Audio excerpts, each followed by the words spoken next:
So for your final silkscreen project, instead of cutting by hand stencils out of newspaper, you're going to use photographic stencils, okay, using the exposure unit. So remember, it's at least 2 layers. I think some of you want to do more than 2 layers, which is great. I encourage that. It's the minimum, is 2 layers. And one has to be digital and one has to be hand drawn. Okay, so if you're going to do 3 or 4 layers, at least one of each. Okay, so this is just an example from a previous student, and this is a digital image. Now, as you can see, it's black, right? I can print any color I want of ink, but it has to be black for the stencil. Okay, so for my hand-drawn one, over here I have a whole shelf full of film scraps. So you're going to find one that's the right size for you, and this is where the sustainability part of the project comes in, because we're using things that would just get thrown away.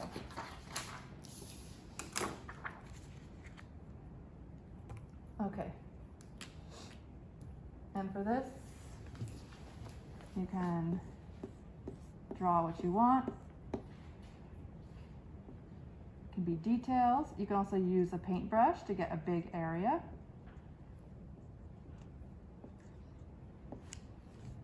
Okay, just get a black shape in there. Or shadow. Okay. Can someone pass me the box of textures? Thank you so much. Basically, how this works is anything that blocks the light in the machine is going to show. Okay? So you don't have to do it all with drawing. You can also use like lace or strings or what have you. Just cut off some of these guys.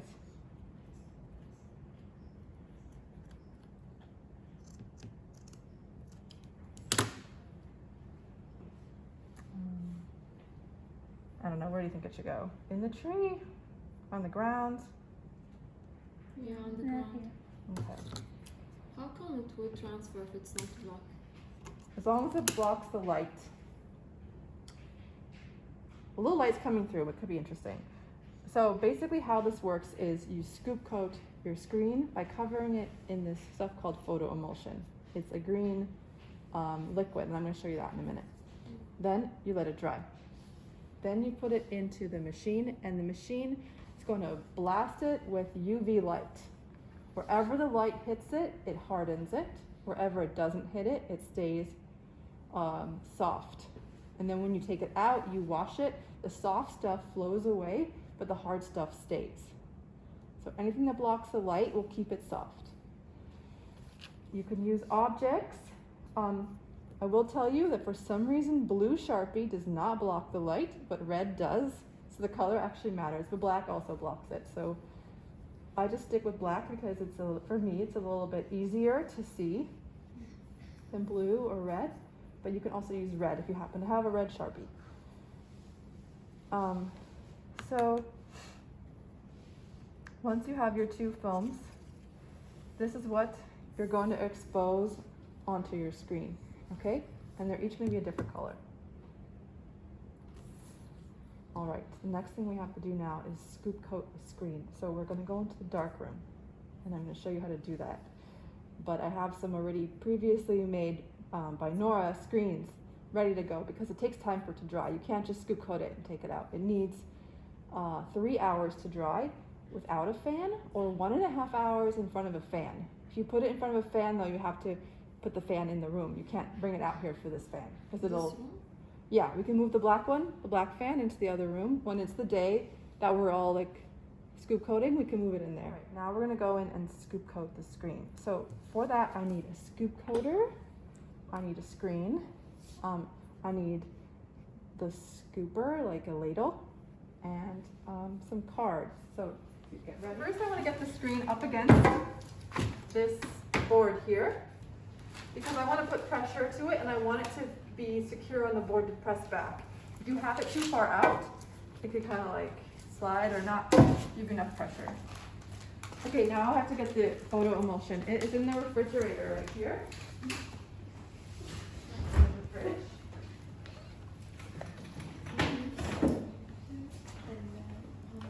Okay. Do not put any food items in that fridge. That is not sanitary. Okay. Here is the photo emulsion. Can you guys see it? Okay. So now, like I said, there's like water in this. Is this one dry? Yeah. The water could give us trouble. Let's not do that. Okay. So I'm trying not to spill this stuff as much as I can. And everything I don't use, I put back because this chemical, the photo emulsion, is expensive. And also we have to like mix it. So if it runs out and there's no TA or me on campus, you won't be able to get any more. So we just want to be really conservative with it.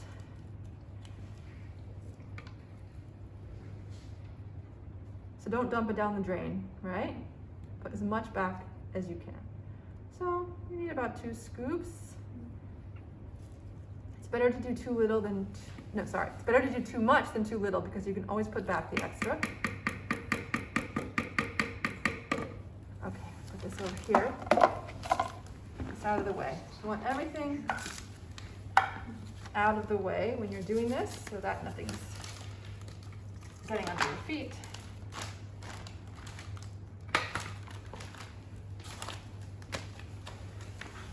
All right, so again, I have my thumbs on top and my other fingers underneath. And you won't be able to all see this in detail, but try your best to come over, or at least you'll see it in the video. Okay, so I'm waiting till it all flows. I'm waiting, okay? All right, now it's, yeah. You don't have to do the whole thing if your picture's not that big. So see, I let it flow back down, and I catch the top. How did I do? Let's lift it up and see. We want a thin layer. Okay, that's good. But I see I have a thick layer on top. Can everyone see that? Yeah. So, easy peasy. Where are the little cards? There they are. So you guys can see, I just go like this. Or like this. Just thin it out. Okay? And if your edges are drippy, you can get them. Catch any drips, because if they fall on the middle of the image, it can get in the way of your picture. Okay, so now what do I do with this? We have to put it away in the shelves. Now we have to put it back in. And you want to save as much as possible. So you use the cards to help you get pretty much every last drop you can.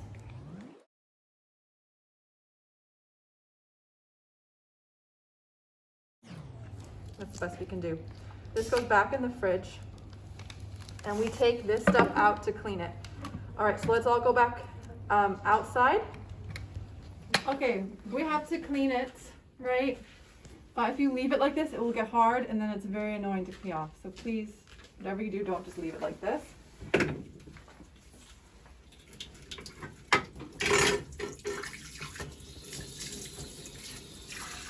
Just water.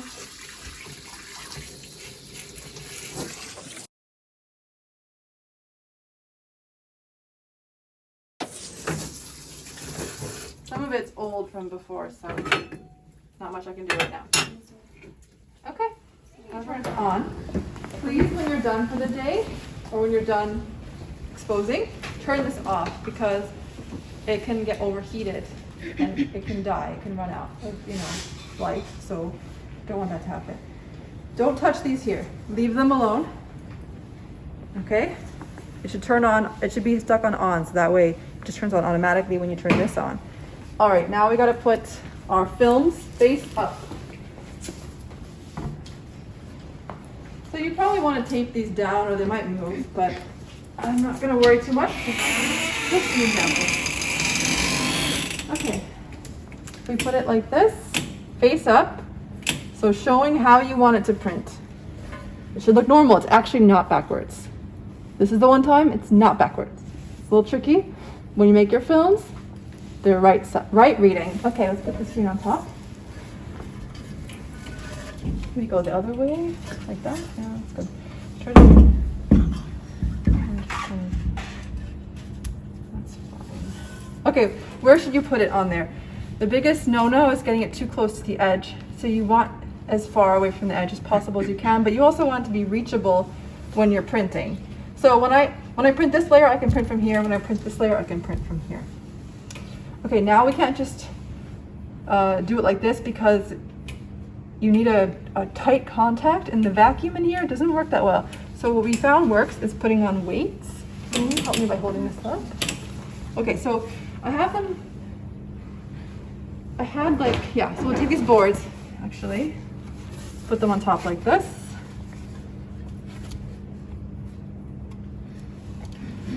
And then we're gonna put on heavy books.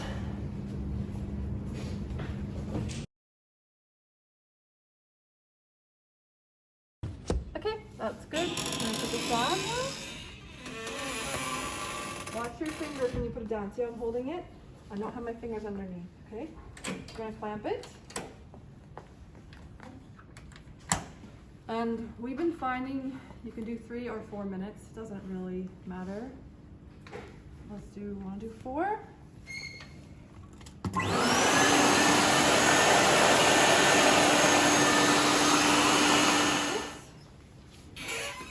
Is that the help by removing the, oh, you got it? Okay.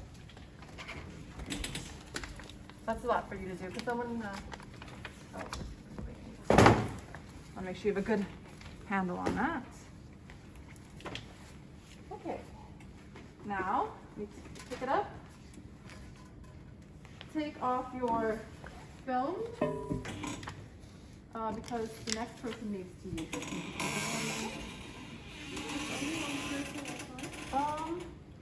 If your screens are small enough, it's possible you could do here and here. Okay, now don't just put this down and walk away, because it's gonna harden the whole thing. We want the soft parts to stay soft. So let's go to the washout room. Again, if you get a phone call at this time, do not take it. You want to wash out the screen as soon as you can, okay? You can see that it's kind of yellowy green. That's a good sign, okay? So now, using this one only, not the power washer, because I can take off your picture. I'm going to do it with light pressure, right? Because this way is more pressure, in is less pressure. Always turn it off when you're done. Okay, so we want just a little pressure. We don't want to blast off the picture. Go to the other side too.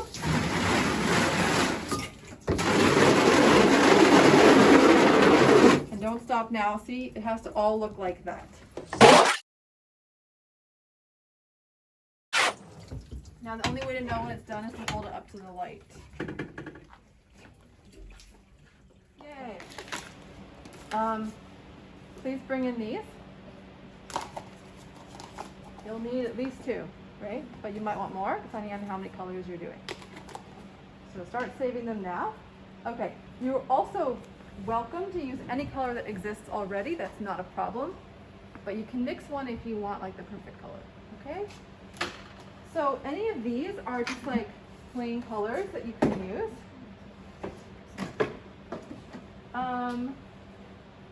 This is transparent base. This is see-through ink. This will make your colors see-through. So that way the 2 layers show through each other instead of just sitting on top and blocking the other color. Up to you if you want to use it. Maybe I'll use some for my second color. All right, palm tree. What color should the palm tree be? Purple. Okay, so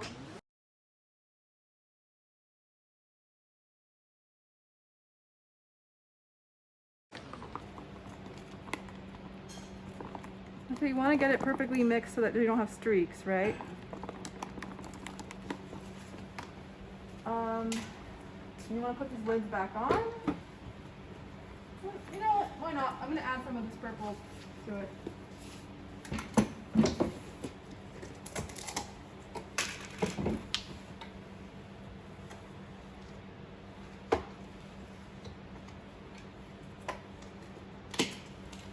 Okay. Are there any questions about mixing colors? For my second colors, my second color and also all the experimental colors, I'll just grab the pre-mixed so I don't have to demonstrate. Okay, we're doing purple. Oh, can someone also grab me like a bottle of ink underneath? Tape. I hate using the tape for this because it gets dirty with old ink. I'd rather not. It's possible in a pinch if you can't find anything else. Thank you. Okay. Like that.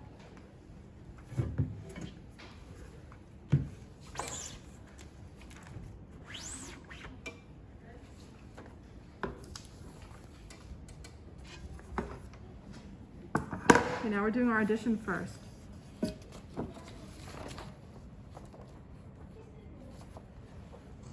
Can someone grab me a pencil? Also, I see one right there. Just slide that to me. Thank you. Okay, thanks.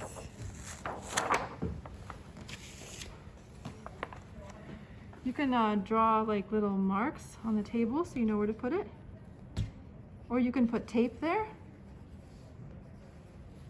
So that way you don't have to use this every single time for the first layer anyway. For the second layer, you should keep using this because you won't know how it lines up. Thank you.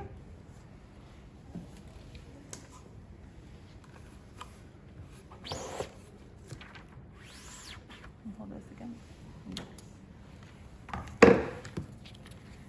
This is the addition one.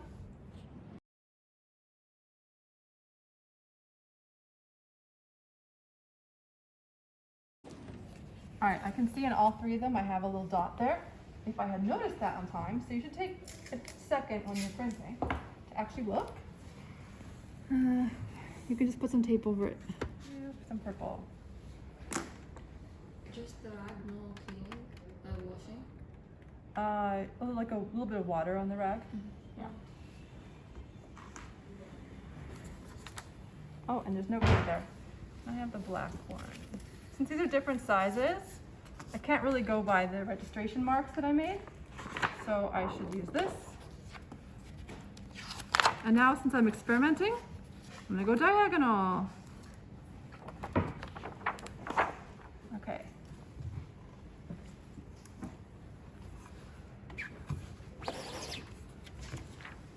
I'm not gonna do any floods for this part of the project. Pretty cool, huh? Woo, super fun. All right, let's do another one.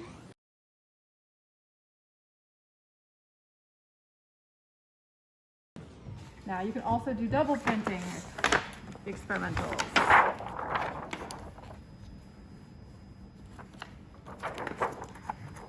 Okay, thank you.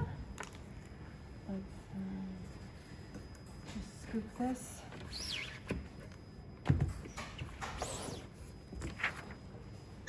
Not coming off, then we just have to reach under and grab it. Okay. I need more ink.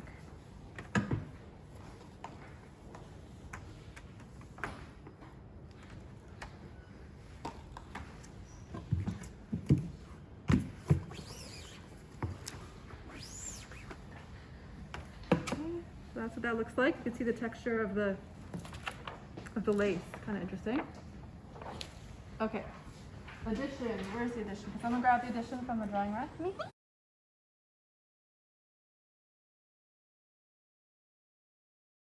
Looks good. You guys are gonna struggle a lot if you did thin lines. Yeah. This is good advice, don't do thin lines. So I'm actually gonna put this here. Some tape this time to help you. You're No. not taking the actual paper? No. I'm just putting it down so I know where to put it. Can damage the paper sometimes. Okay, if you're gonna tape your paper to the table, you have to just make sure it's too big, and then you can trim it off later.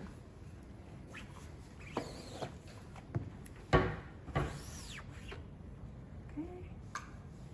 All right. Cool.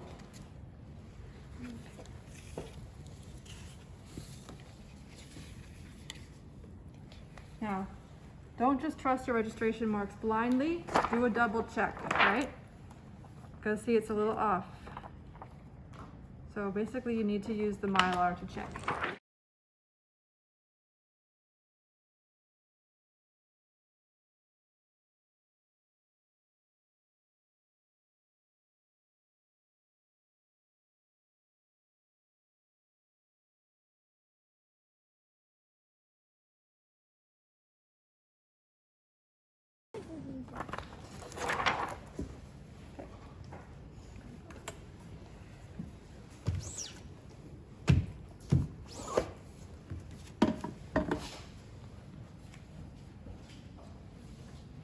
Alright, so then you can keep going and experimenting. That's the project, right? 3, 3. Does anybody have any questions?